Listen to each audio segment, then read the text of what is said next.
Hello, I'm Bill Logue with Tanknology. I've been with Tanknology for just about 12 years. Started as a tester, moving to operations and for the cathodic protection unit, over to operations for our core testing. Our office here in Mount Laurel, New Jersey, covers from Virginia to Maine, splitting Pennsylvania at Altoona with the Ohio Valley office. We have 20 field service technicians and 7 office personnel. Amassed between all of us, there's about 250 years of experience.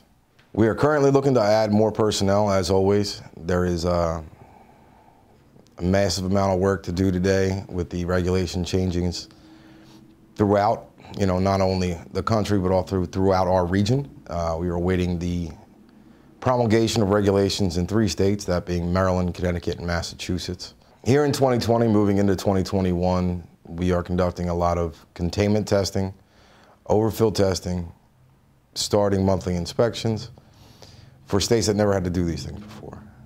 As we move forward, we're finding more and more failures that have gone unnoticed, we'll say. Many states required overfill devices, but they have never required the checking of them.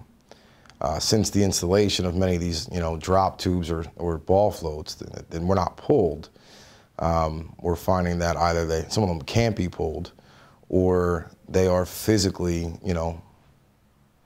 inaccurate. And that's something that for us as a testing company and environmental contractor and for our customers is concerning. As that is a arduous task for us to complete, it is going to only help the environment move forward. We are containment testing about every day, and we will throughout the remainder of this year and into next, even throughout the winter here. It doesn't get that cold in Virginia, as many people might believe, but these are the requirements we have to face. And some of these states that are slower to the foot to put these things into place back ourselves and our customers into a corner. Containment testing is something that many are trying to avoid, trying to find the loopholes in the regulations, but we have to make sure that our customers understand that the environmental impacts of doing so. There's one of our states here that has stated that with interstitial monitoring required, probably about 10 years ago, they believe that pulling sensors is an option as opposed to just letting people monitor their sumps as is. So a lot of their site operators are going to pull sensors, which is an impact to our environment and a costly, on the other side for if there was something to occur. Up here in New England, like in some of the other states in the Midwest, testing in the cold weather is something we have to do for, in some parts, 6 months out of the year, from October to March. And it's one of those things that, comes with its challenges.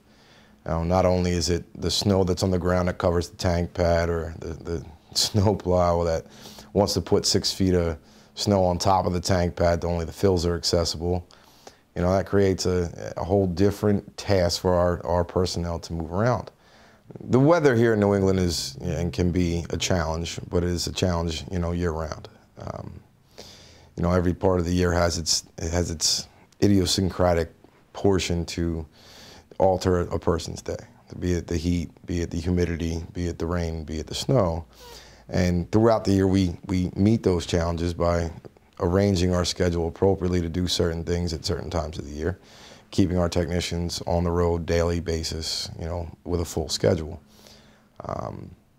We have the ability, and even some states, preclude us from testing during certain times of the year with certain tests. We are able to move that schedule around to meet our client demand and meet the regulatory requirements through the use of, proper planning. The compatibility issues that were part of the federal regulations and some of the things we've seen, the tank cam has been one of the most effective pieces of equipment you can have on your site.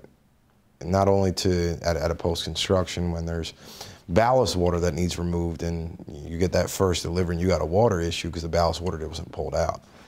We do quite a bit of that work. On top of that, you have like I said before, the compatibility issues and verifying that these tanks are compatible with the fuels that are going in there. many customers we've seen use that tank cam to find the small problems that they weren't able to find with a failing CSLD or intermittent water issues they couldn't figure out why. Not to mention where it came from and what it was started for was for cleaning tanks.